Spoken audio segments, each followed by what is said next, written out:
Press the bell icon of the ePathshala channel and never miss another update.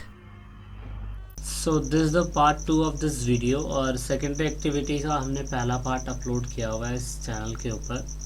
तो आप ये देखने की कोशिश करें कि जिस तरीके से मैन्युफैक्चरिंग हमारी कंट्री के अंदर या ग्लोबली पूरे वर्ल्ड में होती है, तो उसके हिसाब से पूरे ग्लोबली वर्ल्ड के हिसाब से देखा गया है कि मैन्युफैक्चरिंग की जितनी भी इंडस्ट्रीज़ होती है उनको क्लासिफिकेशन करा गया है, ताकि बहुत आसानी से हम समझ सकें कि हमारे पूरे ग्लोबली बेसिस पे कितने टाइप की इंडस्ट्रीज़ का इस्तेमाल किया जाता है। ठीक है, तो इंडस्ट्रीज़ कोई सी भी हो, अब उसे गहराई से हमें जानने की ज़रूरत होती है, तो इसीलिए हमने उनको अलग अलग कैटेगरीज़ में बांटा हुआ है। जैसे उनका आकार कैसा हो सकता है, उसके बाद जो उनका रॉ मटेरियल है वो किस हिसाब से हो सकता है, और उसके बाद उनका जो उत्पादन होगा, प्रोडक्शन जो उनका होगा वो देखा जाएगा।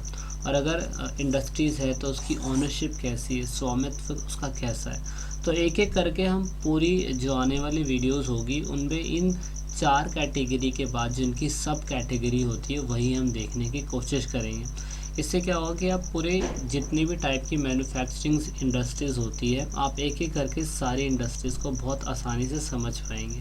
ठीक है, so let's start one by one and first of all we gonna start about the size. ठीक है, साइज़ ऑफ इंडस्ट्रीज़ के हिसाब से आप देखेंगे कि पूरी तरीके से जो इस टाइप की जो इंडस्ट्रीज़ होती है उसमें हमें कहीं ना कहीं लेबर की भी ज़रूरत पड़ती है, हमें रॉ मटेरियल्स की भी ज़रूरत पड़ती है ना। तो आप ये समझेंगे कि जो आकार के हिसाब से, साइज़ के हिसाब से वो कितने टाइप की इंडस्ट्रीज़ होती है, तो वो ज़्यादातर आपको 3 टाइप की मिलेगी, जिसे आप कॉटेज या हाउस होल्ड इंडस्ट्रीज़ बोलेंगे, and then small scale industries और लार्ज स्केल इंडस्ट्रीज़।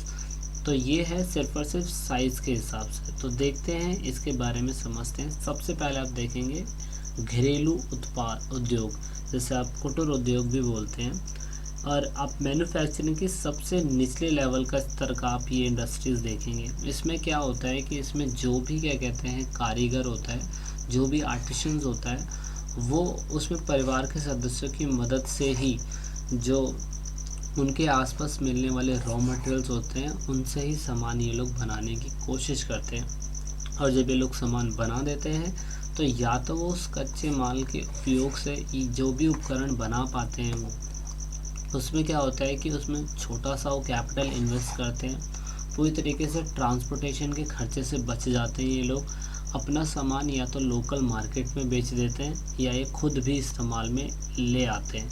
इसमें आपको ये फोकस रखना होगा कि जो कुटीर उद्योग, जिसे आप हाउस होल्ड इंडस्ट्रीज़ बोलते हैं, इसमें सिंपल टूल्स का ये लोग इस्तेमाल करते हैं। इसमें हैवी जो क्या कहते हैं इलेक्ट्रीफाइड जो बोल सकता हूँ मैं, पूरी तरीके से उनका इस्तेमाल नहीं होता है। जो बिजली से चलने वाले जो उपकरण होते हैं हाई लेवल वाले, उनका इस्तेमाल हाउस होल्ड इंडस्ट्रीज़ में नहीं होता।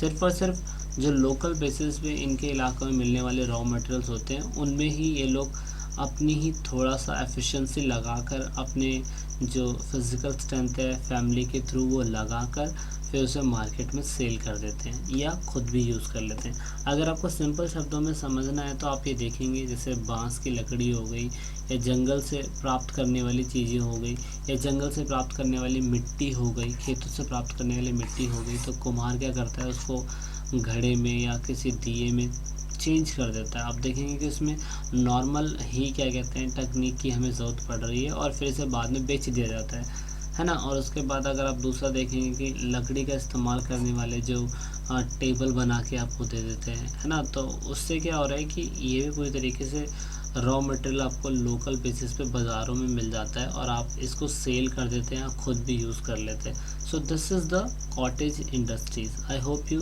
Got information. एंड दूसरा है स्मॉल स्केल इंडस्ट्रीज़, जिसे आप छोटे पैमाने पर विनिर्माण बोलेंगे। इसमें क्या होता है कि इसमें भी जो कच्चा माल होता है वो लोकल बाज़ारों में हमें मिल जाता है, लेकिन इसमें आपको ये देखने की कोशिश करेंगे कि इसमें जो भी मैन्युफैक्चरिंग हो रही है उसमें बिजली की ज़रूरत पड़ती है, मशीनों की, जो अच्छे मशीनों की ज़रूरत पड़ती है, और उसमें हमें जो सेमी स्किल्ड लेबर है वो भी हमें कहीं ना कहीं चाहिए ही होते हैं। हाँ, इस इंडस्ट्रीज़ का फ़ायदा ये होता है कि पूरी तरीके से रोज़गार जो होता है, एम्प्लॉयमेंट, उसको बढ़ाता है और लोकल लेवल पर जो लोकल इंडस्ट्रीज़ होती है उनकी परचेजिंग पावर को बहुत मजबूत करता है। ऐसे व्यापार चाइना, इंडोनेशिया, ब्राज़ील, भारत में बहुत बड़ी मात्रा में देखने को मिलते हैं, क्योंकि जनसंख्या यहाँ पे ज़्यादा है तो ऐसी इंडस्ट्रीज़ यहाँ पे ज़्यादा अच्छा काम करेगी। और दूसरा है लार्ज स्केल इंडस्ट्रीज़। तो लार्ज स्केल इंडस्ट्रीज़ तो बहुत सारी होती है, उन बहुत सारी इंडस्ट्रीज़ का मेन काम होता है लार्ज मार्केट तक सामान को पहुंचाना, और बहुत बड़े लेवल पर ये मास प्रोडक्शन करके हमें दिखाते हैं। इसमें क्या होता है कि बहुत सारे कच्चे माल की इन्हें ज़रूरत पड़ती है, ज़रूरी नहीं एक ही कच्चे माल की ज़रूरत इन्हें पड़ेगी। अब क्योंकि ये लार्ज स्केल इंडस्ट्रीज़ है तो इसलिए इसमें एनर्जी बहुत चाहिए, वर्कर्स बहुत सारे चाहिए, और एडवांस टेक्नोलॉजी तो बहुत सारी होनी ही चाहिए। ठीक है। दूसरा है हमारा जो बेस्ड ऑन रॉ मटेरियल, कच्चे माल पर आधारित। तो कच्चा माल बहुत टाइप का होता है, मिनरल बेस्ड हो गया, एग्रो बेस्ड हो गया, केमिकल बेस्ड हो गया, फॉरेस्ट बेस्ड हो गया, और एनिमल बेस्ड हो गया। मतलब ये वो सारी इंडस्ट्रीज़ है जो इन्हीं के बेस्ड पे चलती है। एग्रीकल्चर मतलब कृषि से मिलने वाले सामान जो हो गए वो, मिनरल्स बेस्ड यानी कि खनिज से मिलने वाले सामान हो गए वो, उसके बाद केमिकल बेस्ड इंडस्ट्रीज़ जैसे आप पेट्रोल का इस्तेमाल करते हैं वो, फॉरेस्ट के बेस पर भी इंडस्ट्रीज़ है बहुत सारी, और एनिमल के बेस पे भी इंडस्ट्रीज़ है। तो ये कच्चे माल हो गए, रॉ मटेरियल हो गया, इनके हिसाब से जो उद्योग इनके हिसाब से डिवाइड किए हुए हैं। एग्जाम्पल के लिए अगर हम एग्रो बेस्ड इंडस्ट्रीज़ के ऊपर फोकस करें तो एग्रो बेस्ड इंडस्ट्रीज़ के अंदर हम ज़्यादातर एग्रीकल्चर से ही सामान को, जो रॉ मटेरियल्स होते हैं उनको उठाते हैं, और या तो सिटीज़ में और या तो टाउन्स के अंदर या हम विलेजेस के अंदर इन सामान को बेच देते हैं। क्योंकि मैन्युफैक्चरिंग का मतलब आप समझ गए होंगे कि हल्की फुल्की जो इनोवेशन और जो सामान होते हैं उनको वैल्यूएबल प्रोडक्ट के अंदर कन्वर्ट करके सामान को बेच देना। इसे ही हम एग्रो बेस्ड इंडस्ट्रीज़ भी बोलेंगे या इंडस्ट्री बोलेंगे। जैसे एग्जांपल के लिए आप देखेंगे कि एग्रो बेस्ड इंडस्ट्री जो होती है रॉ मटेरियल ज़्यादातर कहाँ से लेगी, from the field and the farm. ठीक है। और उसको एक अच्छे क्या कहते हैं गुड्स में बना के रूरल और अर्बन मार्केट में बेच देती है। तो आप देखेंगे कहीं ना कहीं रूरल बेसिस पे हमें गन्ना मिलता है, और गन्ने के बाद उसे क्या कहते हैं नॉर्मल बेसिस पे किसानों के द्वारा मार्केट तक लाया जाता है, देन उसको पूरी तरीके से चेंज करा जाता है गुड़ के अंदर या चीनी के अंदर, देन उसको सेल कर दिया जाता है। तो ये एग्रो बेस्ड इंडस्ट्रीज़ आपको मिलेगी देखने को। अचार इसका एक अच्छा एग्जांपल है, और उसके बाद जो जितने भी कोल्ड ड्रिंक, आइसक्रीम, ये सारी चीज़ें हमें कहीं ना कहीं एग्रो बेस्ड ही मिलती है। पीने की चीज़ें, पीने के जूस हो गए, ये सब मसाले बहुत टाइप्स के हो गए, ये सब एग्रो बेस्ड इंडस्ट्रीज़ के ऊपर ही फोकस की जाती है। दूसरा है मिनरल बेस्ड इंडस्ट्रीज़। मिनरल्स दो टाइप के होते हैं जिन्हें आप देखेंगे, जिसे आप फेरस एंड नॉन फेरस बोलते हैं।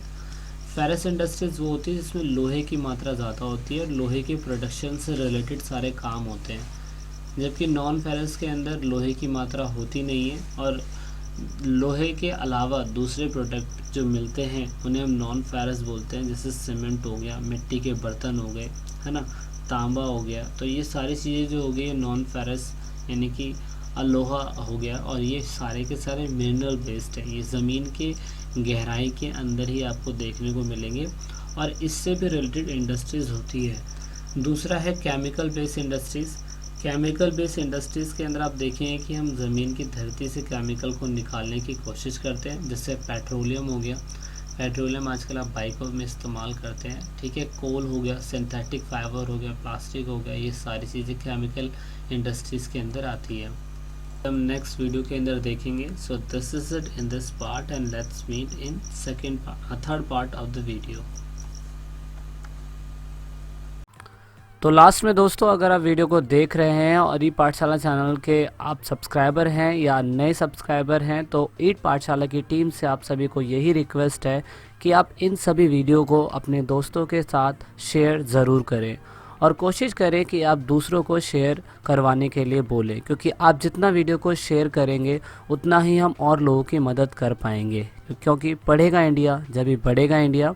तो वीडियो के लास्ट में वीडियो को एंड तक देखने के लिए, चैनल को सपोर्ट करने के लिए बहुत बहुत धन्यवाद। जय हिंद, जय भारत।